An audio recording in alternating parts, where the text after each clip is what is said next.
שלום לכל המאזינים והמאזינות שלנו, וברוכים הבאים לפרק חדש של פודקאסט המעבדה מבית חברת שיר, העוסק בעולם המרתק של גיוס כספים ומשאבים לעמותות. לי קוראים שלומי אדלמן, ובכל פרק אנחנו נפגוש זווית אחרת של עולם גיוס הכספים, מנציגי העמותה שהולך ופוגש תורמים בשטח, למנהלי עמותות שמשתפים מנקודת המבט שלהם איך מגייסים כסף, יחד עם קמפיינים לגיוס המונים, גיוס מקרנות ועוד ועוד. אז אם אתם מנהלי עמותות, גייסי כספים, שוקלים להיכנס לעולם העמותות או סתם רוצים להרחיב אופקים, אנחנו שמחים שאתם איתנו. היום אנחנו מארחים את שלומי תורג'מן, מנכ"ל חברת אטלס לשעבר, סמנכ"ל פיתוח עסקי בקרן הון סיכון, בעלים לחברת גיוס כספים לארגונים גדולים ורשויות, והיום, בתקופת המלחמה, קצין אג"ם במרכז של פיקוד דרום, דרך אגב, אתמול ב-12 בלילה רק סיים את המילואים. שלום לך שלומי. אהלן, בוקר טוב. שלום גם לך שלומי. קודם כל, תודה שהצטרפת אלינו. בפרק הזה אנחנו עומדים לצלול לעולם הקרנות. אנחנו ננסה להבין מה מניע אותן בקבלת ההחלטה למתן תרומה, איך נכון לפנות לקרן, לאילו עמותות זה יותר מתאים, ואיך בכלל לשלב את עולם הקרנות בעולם גיוס הכספים. אז אולי קודם כל נתחיל איתך, קצת עליך. איך בכלל הגעת לתחום הזה של גיוס המשאבים? טוב, נתחיל. אני בעברי הייתי איש של הסוכנות היהודית. הייתי 4 שנים בציריך, 2 בטורונטו. שחזרתי מהשליחות הראשונה משוויץ, אז פנה אליי הרב ניסימי, יושב ראש רשת שעלי תורה, אמר לי, תשמע, חזרת משוויץ, בוא תגייס כספים. אמרתי לו, אוקיי, מה זה אומר? לאט לאט התוודעתי לפעילות של הרשת, התוודעתי לפעילות גרעינים תורניים, כפרי סטודנטים, דירות לילדים בסיכון, מועדוניות וכו'. אמרתי לו, טוב, אני אסע לשוויץ, דבר עם כמה חברים, הכי פשוט, רק חזרתי, מכיר הרבה. לא ידעתי בכלל מה אני הולך לעשות. הלכתי לדבר איתם, בחרתי לי פרויקט אחד, והגעתי לציריך. לפני שנסעתי לציריך הקדמה, עברתי קצת ככה על מה עשו בארגון, לראות לאיזה קרנות פנו, לאיזה קרנות לא פנו, ופתאום אני רואה שפנו לקרן גלנקור, שוויצרית. אמרתי, אני מכיר גלנקור. שוויצרים עובדים בגלנקור. שזו חברה מאוד מצליחה. אז אני מסתכל קצת בהיסטוריה, ורואה שגלנקור כל הזמן אמרו, לא, לכל מה ששאלי תקווה, שאלי תורה הגישו. אמרו, לא, מעניין. נסעתי לציריך, פגשתי חבר, עובד בגלנקור, אמרתי לו, מה העניינים, מה נשמע? אני ככה וככה, זה התפקיד החדש שלי. אני רוצה להגיש פנייה לקרן גלנקור. אמר לי, מה, אני יושב ראש ועדת התרומות. אמרתי לו, וואלה, יופי. דבר עם ככה וככה נציגה בארץ, תגיד לי, ישבת עם דניאל? בסדר, ישבתי עם דניאל. אני מגיע בחזרה לארץ, אני פונה לגברת, אני אומר לה, אהלן, אני שלומי, שאלי תקווה. דניאל אמר לי לדבר איתך. דניאל אמר לך לדבר איתי? אוקיי. על מה לדבר? ככה וככה וככה, אמר לי, טוב, תגיש לי 3 פרויקטים. היה לי אולי 1. אוקיי, בסדר, נגיש לי 3 פרויקטים. הגשתי 3 פרויקטים, ובאופן מפתיע, 3 אושרו. וואלה. 3 אושרו. אתה אומר, וואלה, מעניין, בסדר? יפה, אבל למה זה קרה? כאילו, מה? אז כלל ראשון, עוד לא הוכח שקשרים זה דבר מזיק. בסדר? לא הוכח. בשום מקום בעולם לא הוכח שקשרים זה דבר מזיק. יחד עם זאת, עולמות של הקרנות, באמת יש איזו מתודולוגיה שצריך לעבוד איתה. אני רוצה לקחת בצעד אחורה, ובכלל להבין מה זה קרן, מי עומד מאחוריה, למי היא תורמת, מה זה, מה מדובר? טוב, בישראל, נעשה חלוקה רגע, בין ישראל לתפוצות. בתפוצות, העולם הזה של קרן, של אנדאומנט, של קרן משפחתית, פמילי פאונדיישן, הוא מאוד מקובל. ומשפחות שהן עמידות, זה חלק מהתרבות שלהם, אני רוצה להקים קרן צדקה. שיקולי מס, שיקולי זה, אבל לא משנה, בסוף אני רוצה להקים קרן צדקה. יחד עם זאת, עם הקרן צדקה הזאת, יש ערכים שהמשפחה רוצה, שחשובים לה, רוצה לממש באמצעות אותה קרן. ואז היא בונה באמת מה המישן סטייטמנט של אותה קרן. מעניין אותי א', מעניין אותי ב', מעניין אותי שומרון, מעניין אותי צבא, מעניין אותי ילדים, מעניין אותי כל מיני דברים, ובאמת מעלים על הסתיו. חלקם יותר חשופות, חלקם פחות חשופות. אבל בסופו של דבר, קרן זה ארנק. ארנק שמשפחה או גוף החליט להקים לטובת פעילות פילנתרופית. בישראל אין את המוסד הזה הרגולטורי של קרן משפחתית. משפחה רוצה לתרום, שתי אפשרויות. או שתתרום החשבון בנק שלך, לאיזה עמותה שאתה רוצה, תקבל 46, או שתתחיל להקים עמותה משלך, והעמותה הזאת היא תהיה הקרן של משפחת. בלה בלה. ולמה? למה יש לנו את הפערים האלה? ולאט לאט זה מתקדם דווקא. גם מס הכנסה מתחיל להכיר במושג הזה של קרן משפחתית, גופים, גם, אם אפשר להגיד ג'ייגי, גם בונים איזה אפשרויות להקים קרן משפחתית לתורמים, להשתמש בפלטפורמה שלי לטובת הנושא, ויש גם כל מיני גופים נוספים שלאט לאט בונים מודלים כאלה, אבל זה עניין של תרבות. סטור, וברגע שגם מס הכנסה, גם רשם העמותות, גם המשפחות יבינו שיש להם סטרקצ'ר כזה שאפשר להשתמש בו, הולכים לכיוון הזה. משפחות מסוימות מחזיקים היום יועצים פילנטרופיים, שהם כביכול הזרוע שלהם לטובת הנושא הזה, אבל בסופו של דבר יש אלוקציה של כסף, שאומרים חבר'ה, אני מדי שנה, זה הסכום שאני רוצה לחלק.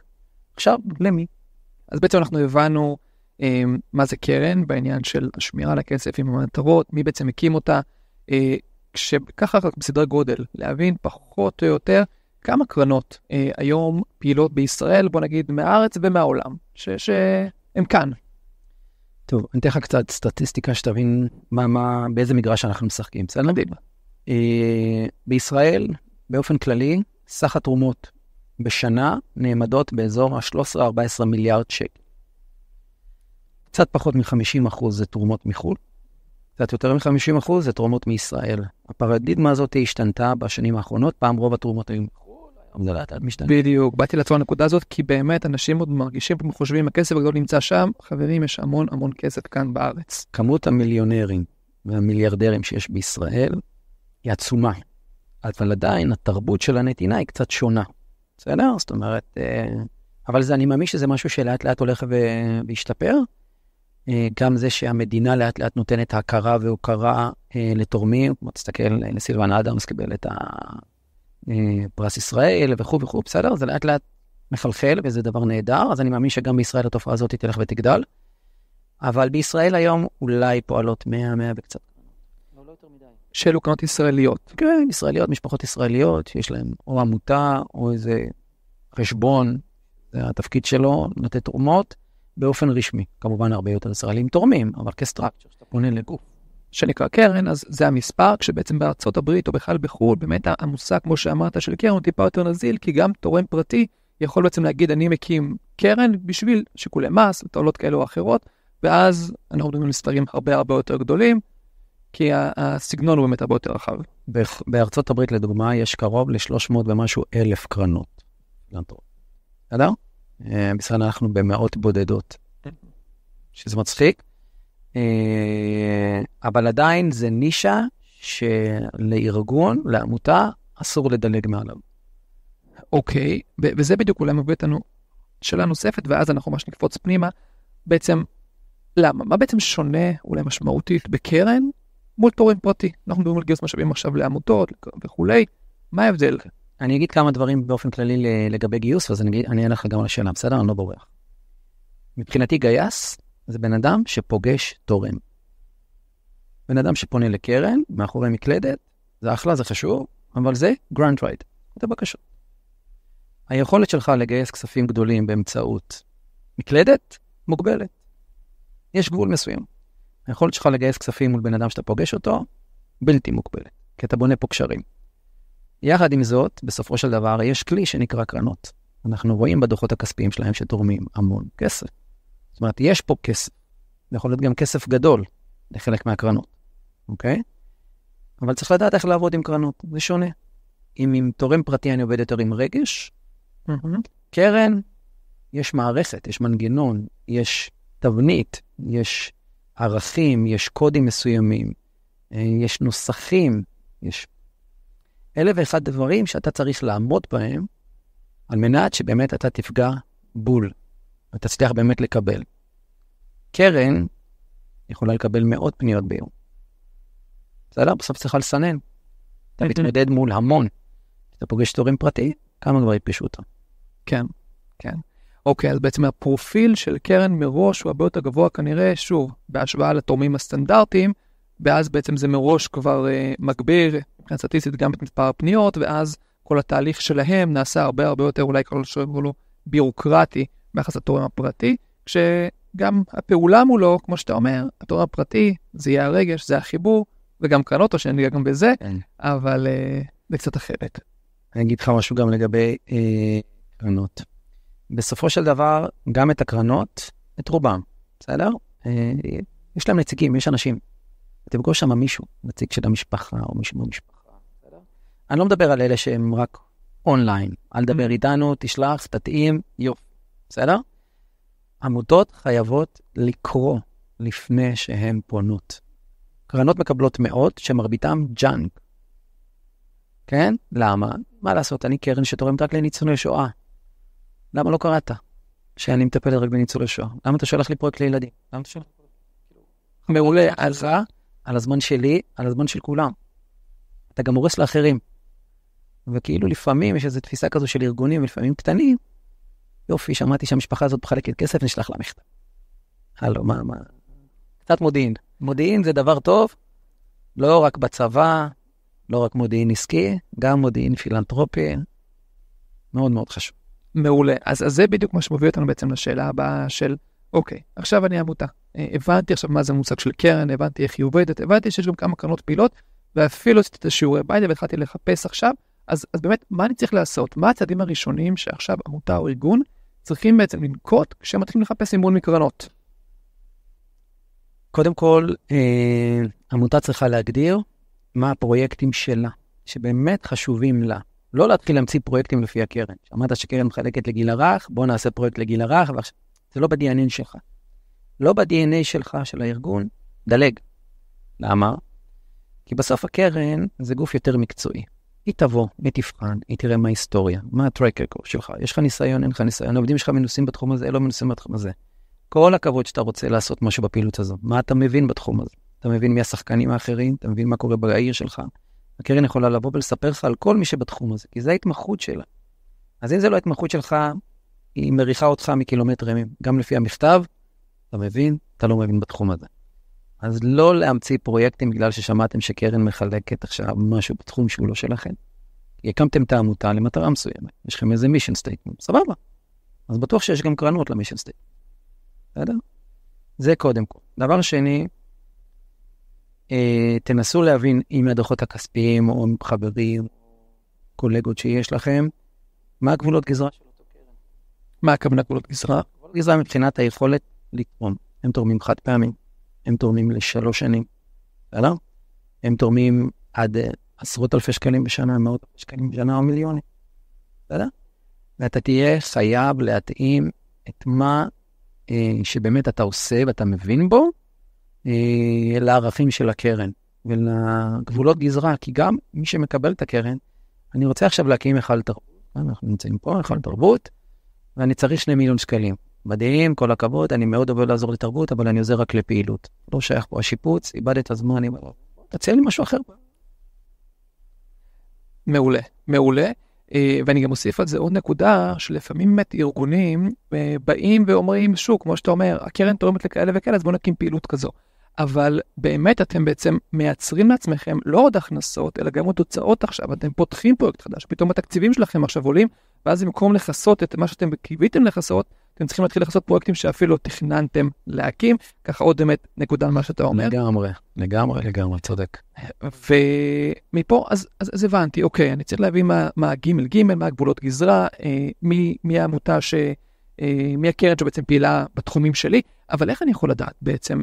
אני עכשיו עמותה שנמצאת כאן באיזשהו אזור פריפריאלי, והקמתי עכשיו איזשהו, יש לי חזון, ויש לי פרויקטים שמעניינים אותי, הייתי רוצה לגייס עבורם כסף, איך אני בכלל יודע מי הקרנות שהן פעילות בתחומים שלי, ואפשר לפנות אליהן? טוב, כמי שיהיה במנכ"ל האטלס, בסדר? אז קודם כל, כמובן, אתה יכול להיעזר בפלטפורמה של האטלס, שהיא נהדרת, תיתן לך אחלה מידע, שהוא גם יתעדכן. גם שם אנחנו נציין איזה ארגונים קיבלו, ומה הגבולות גזרה של אותה קרן. במידה ואין לך. גוגל. גוגל לפעמים אפשר למצוא דברים נהדרים. להתעניין, להגיע לכנסים, להגיע לפגישות, לדבר עם אנשי מקצוע בנושא הזה. ארגונים זהים ומקבילים. אנחנו מדינה קטנה. בסוף כמה טלפונים אתה מקבל מידע. והמידע הזה זה נכס. מודיעין זה נכס. יכול לקצר לך דברים, יכול לדייק אותך, יכול להסביר לך המון מה לעשות, ותחסוך המון סבל בדרך. אז לכן, כל מי שיכול לעזור לך מבחינת מידע, תעזר. מעולה. אז פשוט באמת לבדוק, לשאול, להתקשר, לא לפחד, לנסות להבין מי יוכל לעזור לכם ולהכווין אתכם. עכשיו, אוקיי, בוא נגיד, הצלחתי לאתר גם עכשיו את הקרן הרלוונטית. מה קורה עכשיו? מה תהליך ההגשה? דבר ראשון, אל תתקשר אליה. הבנת? זיהית הקרן? אחלה. תקרא עליה, תראה מי יושב בבורד. בסדר? יכול להיות שמישהו מהארגון שלך מכיר. אמרתי לך את זה בהתחלה, לא הוכח שקשרים זה דבר מזיק. עוד לא הוכח. וכל זמן שזה לא הוכח, אתה צריך להיעזר בזה. כי אם אתה תפנה באופן סתם אקראי לקרן, שלום, אני מזה וזה, פניתי אלייך, יופי, תגיד לך נחמד, תודה רבה, שלח לי מייל, בדרך כלל, נכון? או שיצנן אותך עוד בדרך, אוקיי? או הוא, נציג הקרן. אבל תחשוב על זה שאתה תתקשר אליו ותגיד לו, תקשיב, הפנה אותי אליך יושב ראש דירקטוריון שלך. בסדר? או אחד מהמשפחה. מאותה קרן משפחתית. השיחה תהיה קצת שונה. בסדר? כמו כל דבר. ברגע שאדם מקבל המלצה על גוף או על מישהו, בסדר? אתה מכיר את האנשים האלה שרוצים לקנות טלוויזיה, ואז הם עושים סקר שוק, על כל האתרים הם סורקים אותם איזה טלוויזיה לקנות, ואז הוא בא לקנות, ואז חבר שלו אומר לו, תקשיב, עזוב אותך, אני קניתי את הטלוויזיה הזאת הכי טובה, תקנה אותה, סיימת עם כל הסקר שעשית. יפה. טוב, זה באמת כל כך חשוב, שאנשים לפעמים לא מבינים בקרנות ותופסים את זה, בגלל אולי מה שאמרת קודם, על הצד הבירוקרטי, במבנה של זה, ותופסים זה כל כך משהו מכני וטכני, ולא מבינים את מה שאתה אמרת עכשיו, שהקשר האישי, החיבור, יכול כל כך לקדם אתכם, ולהשקיע בזה זמן. כן, אבל אני לא מזלזל חס וחלילה, כאילו בסוף, הכתיבה חייבת להיות כתיבה איכותית. הפרויקט חייב להיות פרויקט טוב. התקציבים צריכים להיות כתובים כמו שצריך, זאת אומרת, אתה חייב לעמוד בסטנדרטים. שבצד, זה לא במקום. תחשוב, יאללה, אז נפגשנו, הנה יתרום לי. לא קשור. זה שלב חשוב, אבל בסוף אתה תהיה חייב לעמוד בלוחות הזמנים. יש מועדים. מתי להגיש דוחות, לא להגיש דוחות. זה קריטי. זאת אומרת, זה לא על חשבון. אז למה צריך לשים לב בזמן ההגשה? הבנת הנקרא. באמת נשמע לכם בסיסי, בנאלי, הבנת הנקרא. תבינו שמישהו כתב את השאלון הזה. ואותו מנהל קרן בנה שאלון, ושהוא רואה שמישהו עונה הפוך, או לא עונה למה שהוא שאל, זה מרגיז אותו. הוא מתעצבן, כאילו הוא אומר, אני השקעתי. בניתי פורמט, בניתי טופס, פרסמתי אותו, כתבתי במפורש, מי שלושת השותפים שלך? אתה כותב לי 2, אתה כותב לי 5, לא ביקשתי 5, ביקשתי 3. מבחינתו זה אינדיקציה לרמת הדיוק שלך והמקצוענות שלך. ביקשתי תקציב, שיהיה מאוזן, תעשה את זה מאוזן. ככה הם מפרשים את מה שאתם כותבים עליכם ועל הארגון. כאילו זה תהליך כזה נשמע לכם מוזר, אבל בסוף, לפי מה שכתבתם, לפי הנראות שלכם, טעויות כתיב, נראות של הדף, סדר, למי הפניתם את הבקשה, מבחינתו זה משקף, מי אתה? עשית את זה על הדרך? השקעת בי? לא השקעת בי? ככה הם תרגמים את זה, כאילו הם מייחסים לאיכות של המוצר שאתה שולח, לאיכות של הארגון שבנית בשמו. אז תשימו לב להבנת הנקרא, תשימו לב למה שהם כתבו, אתם לא מבינים משהו, תתקשרו אליו, תתייעצו איתו. תגיד לי, שאלת פה איזו שאלה כך וככה, אני אשמח לדיוק שלך. לא רוצה לעשות טעויות. הם יעריכו את זה. זו נקודה באמת כל כך חשובה שלפעמים חוששים לפנות באמת לקרן אחרי שהתחלנו תהליך ההגשה. רגע, לא הבנו, תשאלו, כמו ששלומי פה אומר, תתקשרו, אל תפחדו, הם ישמחו לעזור לכם, לדייק אתכם. ואני אגיד פה עוד משהו שבוודאי שלומי יסכים איתי, שגם התהליך עצמו של הבירור מחבר אתכם. שלומי כל הזמן חוזר לנקודה של החיבור לקרן ועל הקשר האישי, עצם הבירור עצמו גם הוא משהו חיובי, ולפעמים הייתי אולי זורק פה אפילו הערה וטיפ נוסף, אפילו מראש, מתקשר, גם שזה ברור לכם, תשאלו בכל זאת, בשביל לייצר את החיבור האישי הזה. לגמרי. אם הגעתם למצב שמנהל הקרן, אתה שולח לו, אתה אומר לו, תשמע, אני רוצה שתעבור על זה לפני שאני שולח סופי. הוא אומר לך, תשמע, תן לי, אני אעבור על זה, ואני אדייק אותך, או שהוא אומר, הוא נותן לך תיקונים, סביר להניח שתקבלו משהו. זאת אומרת, הוא כבר זה, הוא חלק מהארגון. אז אם הצלחתם, נקרא לזה, לגייס אותו, בסדר? אז שיהיה סייען שלכם, אז עשיתם פה מהלך יפה, ותנסו להיעזר בזה. אם אכפת לכם, תגידו, יש מצב שאתה יכול לקרוא את מה ששלחתי לפני שאני שולח באופן רשמי? אז הוא יכול לתת לכם הערות, ובלי שהוא ירגיש שהוא יתחבר. מדהים. איתרתי קרן, הצלחתי למצוא אולי אפילו מישהו שהוא רלוונטי, מה בעצם קורה עכשיו? איך אני מגיש את הבקשה? מה אני צריך לעשות כדי שלעמוד בסטנדרטים הגבוהים של הקרן?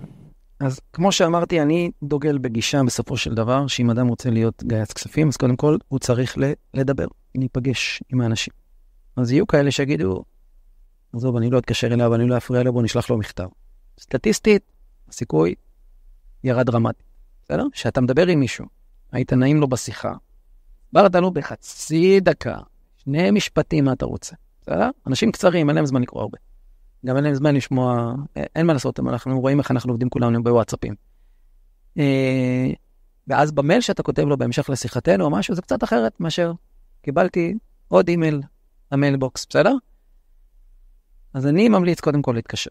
קודם כל לדבר, קודם לקבל הסכמה, רשות להגיש את הבקשה, אבל תדעו לספר את הסיפור שלכם קצר, מה לעשות, אנשים קצרים, אנשים מזהים גם בטונציה שלך. מעניין, לא מעניין, אני אמשיך לסבר איתו עוד 5 שניות או לא 5 שניות. תבואו באיזה מיינדסט, כאילו, גם דרך הטלפון. אנשים מריחים. לא יודע איך להסביר את זה. בסדר, גם אלינו שמתקשרים, לא יודע מה, אני רוצה לתרום. יש כאלה שאתה מריד אותם אחרי שנייה, ויש כאלה שאתה עוד ממשיך איתם כמה שניות לדבר איתם. ואחרי המודיעין, עם מה היית מתחיל? אני בעד להתחיל עם השיחה. אחרי שעשיתי מודיעין, אני מתחיל עם השיחה. אז אני אומר לו, אני ככה וככה, מארגון כזה וכזה, אנחנו עושים דבר כזה וכזה, אני מבין שזה מתאים לערכים או למשימות של הקרן, והייתי שמח, שתף אותך במידע נוסף. הכי קצר שיש. יש לך סבבה. שלח לי מייל. השיחה הבאה תהיה קצת אחרת. אהלן, דיברנו לפני 3 ימים, 4 ימים, שבוע, שלחתי לך מייל, רציתי לדבר אם אתה קיבלת את המייל. יופי. עכשיו תפקיד שלך קצת לדלות מידע, קצת להיות חוקר. בסדר? מתי הקרן מתגייסת? מתי מתכנסים? מתי פעם הבאה שהולכים לדון? כמה בדרך כלל מענקים אתם מחלקים בשנה? לאט לאט להתחיל לקבל מידע ולהתכנס ולהבין מה המגרש שאני משחק בו. מתי? כמה? למה? ויכול להיות שיגיד לך לא השנה. זאת אומרת, לקרן יש מועדים שבהם היא בדרך כלל תורמת, זמנים שבהם מתכנסים? בדרך כלל. בדרך כלל לקרנות, כן, יש להם מועדים, יש כאלה פעם בשנה, יש כאלה כמה פעמים בשנה, תלוי במנגנון. ולכן גם חשוב לעמוד בלוחות הזמנים. אז גם אם פספסת את הרכבת הפעם, לא נורא. פתח קשר, תמשיך איתו, שנה הבאה, הוא יראה שאתה רציני, הוא יראה שאתה ממשיך איתו בקשר. הוא כבר לדעת כל הזמן לתחזק, ולא לחשוב גם שאם קרן, אוקיי, סבבה, תרמה לי השנה, זהו, עכשיו 20 שנה אני איתם. אוקיי, טוב, זה באמת גם נקודה חשובה מאוד שנדבר עליה עוד רגע, על שמירת הקשר עם קרן ואיך עושים את זה, אבל דווקא שאלה, בגלל שאמרת על המורכבות ועל הקשרים אישיים, יצא לך אולי לשמוע על איזשהו סיפור, מקרה שמישהו ניסה, ארגון ניסה להגיש לקרן ונכשל, ולא הצליח, אבל הצליח להתגבר על זה בעזרת, בוא נשמע ממך אולי איך, וכן הפך את הכישלון להצלחה? בטח. הרבה. יש לי לא מעט סיפורים של ארגונים, וגם כאלה נגרע לזה בלי קשר. שמשפחות מסוימות או קרנות מסוימות תרמו לנושא מסוים. במכתב הראשון, קיבלו לא. אחר כך ניסינו לברר למה קיבלו לא. והתקשרנו להבין כאילו, מה לא בסדר? האם הנושא, האם התקציב? קיבלת לא, סבבה. תעזרו לי להבין מה. ואז הם אומרים לך, לדוגמה, מעניין אותנו חינוך, וזה בסדר שכתבת נושא חינוך, אבל גיל הרך לא מדבר אליי. מדבר אליי מצוינות. אחלה. אז פעם הבאה נשלח להם פרויקט שמדבר בחינוך, אבל מצוינות. מדבר אליי נוער בסיכון. אבל אתם רשת ארצית, פחות מעניין אותי האזור הצפונית, אין לי משהו על האזור הדרומי. אוקיי? אז לפעמים זה באמת, הם יגידו לך, תשמע, השנה סיימנו אותה. אוקיי, לגיטימי. בסדר? לא לקחת את זה אישית, חבר'ה. כאילו, אף אחד לא מחזיר לך תשובה שלי בגלל שזה. בסדר? יש כל מיני באמת אילוצים לקרנות, בסוף הם מוקבלים, גם תורים פרטיים, כן? כמובן. אבל אם החלטתם שהקרן הזו באמת מתאימה לכם, מתאימה, ובסדר, אז פה קצת צריך לעשות את הדיוק הזה, פה את הדיוק הזה, לא נורא. נמשיך. מעולה, כי זו בעצם אולי השאלה בנושא הזה, שעכשיו הגשתי, ניסיתי, עשיתי את כל התהליך, עשיתי את הבדיקה, את החיפוש, מצאתי, התקשרתי, שלחתי מייל, הגשתי בזמן, וקיבלתי לו, אז אתה אומר, זה לא סוף פסוק, לנסות שוב, לנסות להבין. לא, זה רק לא לעכשיו. סבבה, לא לעכשיו. שבוע הבא, חודש הבא, חצי שנה הבאה, לברר מתי החלון הבא שנפתח. קרן זה היתרון שלה, כאילו, היא מתחילה מחדש. עכשיו, אם אתם מזהים קרנות, שהתהליך ההגשה הוא כל כך מתיש את העולם, אתם צריכים להגיש 3 שבועות לעבוד על ההגשה שלהם, אולי נוותר על הקרן הזאת, אלא אם כן באמת, אני מבין שהסיכוי שלי הוא גבוה. אבל אם אתם מזהים קרנות, שבסוף אומרים לך, שמע, תשלח לי one page, או שהאתר שלהם כזה פשוט להגיש. למה לא? תתחילו עם משהו יותר פשוט, להגשה. אל תלכו למורכב בהתחלה. מעולה. מעולה. דיברנו קצת על כישלונות, אז מה לעשות ומה לא לעשות? זאת אומרת, אלה טעויות נפוצות אתה בדרך כלל רואה כשעושים בפנייה לקרנות, ואיך אפשר להימנע מהן? אני אסביר לכם משהו על אנשי קרנות. הרבה מאלה שאני מכיר לא קוראים כלום. בסדר? מה זאת אומרת לא קוראים כלום? הולכים ישר לתקציב. בואו נראה את המספרים. ועד יש ארגונים שהם מסתבכים עם הדבר שלדעתי אני הכי אוהב מספרים, אבל זה הכי פשוט. תקציב. מגישים תקציב לא מאוזן. מבקשים מקרן 90% מפרויקט. הנהלה וכלליות לא שמים לב. חוסר התאמה בין נתונים למספרים. שימו לב שהמספרים שלכם מסודרים. בסוף, תקציב צריך להיות מאוזן. קרן לעולם, לא לעולם, מרבית הפעמים, לא תתרום יותר משליש לפרויקט. קרן, מעניין מאוד, משקיע, רוצה לדעת מי השותפים שלך. עם מי אני נכנס? סבבה שאתה נדע, ויש פה תקציב, מי השותפים? עם מי אני עושה עסק? אז טוב, הרבה תשמע, יש לי גם את המשרד הזה, יש לי גם את המועצה הזאת, יש לי גם את הקרן הזאת, וואלה. הארגון כנראה סבבה, מוצלח. כל אחד היה רוצה להיות שותף של מירי מדלסון או של זה, כן? למה לא? בסדר? ולכן, אם יש דברים של הארגון עם נכס, אני צריך לשקף אותם. יש לך שותפים טובים, זכית בפרסים, הנראות שלכם, מה לעשות, הרבה פעמים מנהלי קרנות, לפי ארגון חדש שהם לא מכירים, נכנסים לגוגל, מה נמצא? יש אתר, יש נראות, אין נראות. אנחנו חיים בעולם כזה שהנראות היא חשובה. בסדר? חלון רבה שלכם נחמד, יאללה, אני אכנס לחנות. ובעצם לפי מה שאתה אומר כאן, אני רוצה לנקודה הזו, אם עכשיו אני הגשתי לקרן אמריקאית, והאתר שלי כרגע הוא בהקמה, הוא רק בעברית, האם אני צריך לתרגם גם לאנגלית, כדי שכרטיס הביקור יהיה בולט ויהיה מרשים גם בשבילם? לגמרי. שוב, תחשבו על כל דבר, גם אנחנו עושים את זה כאילו. אומרים לך, השם של מישהו, אתה רוצה לפגוש מישהו, אתה קורא אליו לפני, לא? אתה עושה עליו גוגל. מה אני רואה? אני רואה עליו כתבות לא טובות, מה, אני אמשיך לעשות איתו עסקים? פחות. בסדר? אני רואה שהוא מתאים, לא מתאים, הוויזואלית שלו נראה טוב. יש עליו כתבות. היח"צ הוא דבר חשוב, לפעמים ארגונים קצת מפספסים פה, וחושבים אני עכשיו מה, נשקיע ביחד. חבר'ה, קחו את זה בתור רתק לגיוס, זה כאילו לא מזיק. לא מזיק בכלל, תשתמשו בזה, כי בסוף אנשים, כן, עושים גוגל. הדמות הזאת היא ביקרה בארגון, על המרשים. קרן הזאת הגיעה גם לביקור, יופי. שקפו את זה. כאילו אתם אוהבים לעסוק במעניין אותי התכלס. בדיוק. שנראה לי זו נקודה כל כך חשובה, שהרבה אנשים אומרים, חבל לבזבז את הזמן ואת הכסף בכל מיני דברים מהסוג הזה. בסוף תכלס, זה הפרויקט, זה מה שמדבר, בוא נשקיע בזה, וזה לא. צריך את המעטפת, צריך, תחשבו על עצמכם. אתם פוגשים עכשיו איזשהו משהו, אתם מגיעים למקום, אתם רוצים שהוא יפה, אתם רוצים שהוא יהיה מכובד, אותו דבר גם הקרן ביחס אליכם. תחשבו למה ארגונים גדולים מגייסים כסף גדול. ככה זה עובד. מעולה. נקודה כל כך חשובה, וכהמשך לזה, יש שלב בחיי עמותה שאז אולי זה יותר נכון לפנות לקרנות, שאנחנו בהתחלה זה פחות, בהמשך יותר. יש משהו כזה? כן, יש שלבים לפעמים גם בעמותה שאומרים, היה יותר קרנות, אני לא רוצה לעבוד יותר עם קרנות. לא מתאים לי כל הבירוקרטיה שלהם. תן לי תורמים פרטיים, נגיע לביקור, נאכל משהו ביחד, נשתה, ניתן לי צ'ק, ויאללה, ואני אבוא לבקר בחתונה של הילד שלו. אז אבולוציה כזאת של התפתחות של עמותה.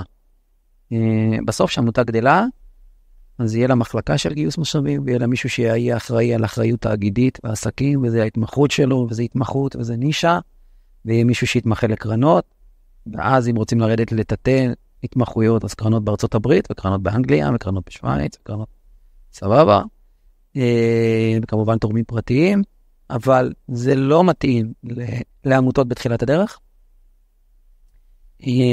וזה כן מתאים לעמותות ככה, אחרי שהן קצת מבוססות, כמובן ניהול תקין, 46, קצת שטאפים, ואז קרן רוצה להרגיש בטוח שהיא נכנסת לעמותה, שיש פה יציבות. אל תביא לי פרויקט שאתה מבוסס עליי ב-80%, ואם אני יורד, הלך הפרויקט. לא מעניין. אני בא לעזור לך, אני בא להאשים לך איזה פער שקיים. אני בא להיות שותף להרחיב. מעולה, זה באמת כל כך חשוב שלפעמים בהתחלה, בטח לעמותות חדשות שאומרות, אני צריכה כסף גדול, איזה שער נפנה לקרנות וחכו עם זה. באמת, כמו שאתה אומר, תורמים פרטיים באיזשהו מקום, זה יותר קל איתם, שהתהליכים והבירוקרטיה והדרך שבה פונים היא אחרת, ואז יותר נכון לפעמים לשקול את זה. בכל עמותה באמת עם הבחירות שלה בנקודה הזו. איך עמותות, וזה ככה אולי דיברנו קודם, נגעת בזה, איך עמותות יכולות לבנות יחסים ארוכי טווח עם קרנות? מעבר עכשיו לבקשת מימון חד פעמי, שבוא נגיד עכשיו היא התקבלה, קיבלתי אישור, הודיעו לי מהקרן שעכשיו הכסף עובר אליי, איך אני מצליח לשמר איתם קשר? גייס כספים, בסדר באופן כללי, אם הוא לא אוהב את הארגון שלו, שלא יעבוד שם. או שאתה לא מאמין בפרויקט שלך, או בעמותה שאתה עובד שם, שחרר. א', מריחים את זה מקילומטרים, אתה בא לי עם מישהו, הם בסוף רבים את ההתלהבות שלך, גם שהוא קרן, והוא כאילו מורבע לצורך העניין, אבל הוא אומר, וואלה, מתאימה לי ההתלהבות של הבן אדם הזה, מתאימה לי הפעילות שלהם, אני כבר יעגל את המרובע איכשהו. בסדר? אז חסר לו פה, אני אעזור לו.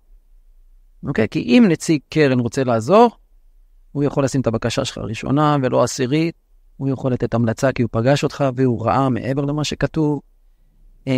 ולכן, אתם צריכים להבין שהתפקיד של גייס זה כל הזמן להגדיל את הנטוורק. זה עבודה, כאילו. ובטח שמעו את זה 100 פעמים, לא כל שיחת טלפון למנהל קרן, יאללה, אני רוצה להגיש. לא קשור. תעשה 3-1, תן לו איזה 3 טלפונים, סתם, לא קשור לכלום. מזל טוב להולדת שלך, מה שלומך, מה העניינים, הבנתי שאתה משרת פה. תתעניין במסביב שלו. כמה שיותר תתעניין במסביב שלו. עזוב, ביזנס נדבר דקה. שיחות עסקים טובות, אתה לא מדבר, אתה רק מקשיב. תן להם לדבר, תן להם לספר, תן להם זה. אנשים אוהבים לספר על עצמם. רק תקשיב. תקשיב זה גייס יותר. דיברת הרבה בשיחה, חפש את התורם הבא חמוד. נקודה כל כך משמעותית, שככה אנחנו באמת דיברנו גם במאזינים שלנו את זה גם בעבר, באמת על החשיבות הקשר האישי, על להקשיב, על לשמוע, לא לדחוב, ולפעמים אתם חושבים שאתם מגיעים לפגישה ונדבר אך ורק על הפרויקט, אבל לא, כמו ששלומי אומר כאן, תקשיבו לו, תדברו על המסביב, תעצרו את החוויה מעבר, ואז גם החיבור איתכם יכול לגדול. איזה ציפיות יש אולי לקרנות מהעמותות? בוא נגיד עכשיו, הקרן קיבלה החלטה שהיא תורמת לעמותה, והיא אהבה, התחברה. איזה ציפיות יש עכשיו ביום שאחרי שקיבלנו את התרומה? קודם כל צריך להבין שגם קרנות מתפארות בפורטפוליו שלהם. באמת. חשוב להם לפעמים לזהות מגמות חדשות. חשוב להם הזדמנויות, פרויקטים מעניינים. בסדר? גם עמותות חדשות. עמותה שקמה בעקבות 7 לאוקטובר. ואני עושה לה פה איזה קמפיין, בסדר? והיא מתחת לרדאר. היא גייסה כמה עשרות מיליונים. מה עושה העמותה? קוראים לה כל אבן, והיא למעשה התחילה כמתנדבים, אנשי מוסד שב"כ ופינטק, שניסו לאתר תנועות כספיות של ארגוני טרור, ולהציף אותם כאזרחים מודאגים לקציני ציות בבנקים. נגיד להם, חבר'ה, הנה אני מראה לך את המסלול של הכסף, הוא הגיע מפה לפה לפה, זה הולך לטרור. מבקש לעצור את זה. למוסד הייתה יחידה, שזה היה התפקיד שלה. היחידה הזאת, במשך השנים, נתונים מפורסמים, עצרו אולי $30 מיליון. סגרו אותה. זה קצת. העמותה הזאת, 7-8 חודשים, $300 מיליון. וואו. $300 מיליון. יש להם ליסט של עכשיו של תורמים שרוצים להיכנס, לעזור לחבר'ה האלה. זה כאילו סקסי, זה מעניין, זה רלוונטי, משהו חדשני, וקרנות לפעמים כן רוצות להתפאר במיזמים מעניינים. יש לכם משהו חדשני, יש לכם שיתופי פעולה עם מוסדות אקדמיה, מוסדות מהארץ, מחול, כמה עמותות ביחד. מחפשים, גם הם מחפשים, לא רוצים שם הם. כאילו גם דברים שיש לכם היום, תבינו שקרנות רוצות לשמוע על דברים מעניינים. טוב, זה באמת גם דוגמה מצוין, כל כך רלוונטית עכשיו, ובאמת נותן שוב מבט, טיפה יותר מעמיק בכלל על איך קרן תופסת דברים, כתוב מבט שלה, ועד כמה חשוב שאתם תבנו את המותג שלכם, את מי אתם, מה אתם, ובכל המישורים, בשביל אפילו להגיש את הבקשה לפרויקט שאתם עכשיו רוצים. עמותות נוטות לזלזל בחברי הנהלה. קחו לכם בורד, תנסו להביא חברי הנהלה, חברי ועד, שהם פיגורות. אוקיי, תוכל קצת להרחיב על זה? מה המשמעות? הרבה פעמים מנהלי עמותות אומרים, עזוב, אני אקח את החבר ועד הזה, שהוא יעזור לי בחתימות, אני צ'ק תקתק דברים, ופה ושמה, ולנוחות השוטפת היומיומית, אבל אם אתם חושבים גיוס, בסוף זה חלק מהנראות שלכם. דיברנו על יח"צ, דיברנו על זה, שימו לכם חברי הנהלה טובים, מוכרים, זה יעזור לכם מאוד בפתיחת הדלתות, זה יחבר את האנשים לפעילות שלכם. אנשים היום מהעולם העסקי מחפשים גופים שמתשורים אליהם.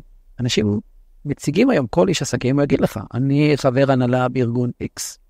אנשים מחפשים את זה. זה ישמיר לכם מופתע כאן, בסדר? אולי קצת מפתיע, אבל אנשים כן רוצים את הטייטל החברתי. זה לאט לאט נכנס, ולכן אם העמותה שלכם בנויה כמו שצריך, וראויה וזה, קחו לכם גם אנשים ראויים, זה רק מכפיל כוח בסוף. חפשו. יעזור לכם מול קרנות, יעזור לכם מול הכל, כי בסוף יש להם קשרים עסקיים עם המשפחה הזאת, והגוף הזה, הוא אצלך בבור, עוד יופי, בוא נדבר. הם אפילו לא מבינים, אותם אנשי עסקים שהם יכולים לעזור לכם. אם אתם תביא לו את המודיעין, תגיד לו, תקשיב, אני מגיש קרן, לאיזה, מה זה הקרן הזאת? לא, זה שמשפחת זה וזה. אני מכיר אותם, אני אעביר. קשרים, זה לא דבר מזיק, בסדר? לא הוכח. נקודה באמת משמעותית מאוד, מי האנשים שצריכים להיות שם, ומה המשמעות של לתחזק בורד, עם כל המורכבויות שבזה, אז אולי זה באמת אפילו נעשה פרק נוסף אך ורק על זה. מה העצה אולי החשובה ביותר, שאתה נותן עכשיו למנהל עמותה, שמתחיל את דרכו בגיוס כספים מקרנות, ממך? למנהל עמותה, לא לתבוע בשוטף, תקדיש לעצמך לפחות 20%, מי שמתחיל, בסדר? נגיד, התחלתם, לא מדבר על כאלה מבוססים שיש להם כבר מחלקות. התחלת, אתה התפקיד שלך היום, להיות המזכירה, המנהל, העובד, צוות והנהלה, וגם גייס כספים. תקדיש 20%, 30% מהזמן שלך רק לזה. תצא מהשוטף, תעסק רק בזה. תכתוב לך את החומרים, לך, לעצמך, תתחבר למה שאתה עושה, בהנחה, ואני יוצא מגודל לך שהוא אוהב את הפרויקט שלו, את העמותה שלו, והוא מאמין. ותתחיל להתעסק 20%, 30% מהזמן שלך רק בזה. לכתוב, להתקשר, לתרגל את עצמך בשיחות, לתרגל את עצמך, מציג את העמותה שלך ב-20 שניות, 15 שניות, 10 שניות. מה שנקרא נאו מעלית, אבל לקומה אחת. מה זה מעלית? היום אין זמן למעלית. היום אנחנו שומעים הודעות בוואטסאפ במהירות של 1.5 ולמהירים 2, כן? מי שומע היום כבר הודעה במהירות 1? אין. זה הקשב. ואתה חיה בקצב הזה להתאים את עצמך. אבל תתרגל איזה שריר. בסדר? ובמידה, ואני יוצא מנקודת הנחה שכל מי שעוסק בעולם החברתי, זה אנשים נהדרים, אז אין שום סיבה שתצליח להדביק את התורמים שלך. ואין פה תחרות, חבר'ה. באמת אין פה תחרות. כל הזמן עמותות, לא, אני לא אגלה לך מי התורמים שלי. לא מעניין. אני אגלה לכם, הם תורמים לכמה עמותות, לא רק לכם. אז אין פה תחרות. אתה תהיה טוב, יתרמו לך. לא תהיה טוב, יעזבו אותך. אין פה תחרות. הלוואי וישתפו, כן, אני בעד, אני משתף, כאילו, תורמים, עניינים, הכל. למה לא? אתה אומר את זה עכשיו, תקבל טלפונים אחרי שהפרק יעלה, כל הכיוונים, לא בטוח זה היה חכם. מה, אנשים רוצים לעשות טוב, באמת, אנשים רוצים לעשות טוב, אבל הם מחפשים את הפלטפורמות הנכונות. שלומי, אנחנו ככה עברנו פרק מרתק, שבאמת שמענו על עולם הקרנות, איזושהי סקירה באמת מקיפה ומעמיקה, על מה זו בכלל קרן, איך פונים, איך מייצרים את הקשרים, איך מגישים את הבקשה, ומה עושים גם כשמקבלים לו. אז תודה רבה לך. תודה לך. ועל הידע כל כך רחב. היה לי כיף. ותודה לכם, מאזינים יקרים שהאזנתם לפרק. אנחנו מקווים שנהנתם, ואתם מוזמנים להמשיך לעקוב ולהמליץ לחברים לשמוע אותנו. בנוסף, אם יש לכם אנשים שהייתם רוצים שנראיין, אתם מוזמנים לפנות אלינו דרך האתר ולהמליץ, ואולי הם יהיו המרואיינים הבאים. אז תודה ונתראה בפרקים הבאים.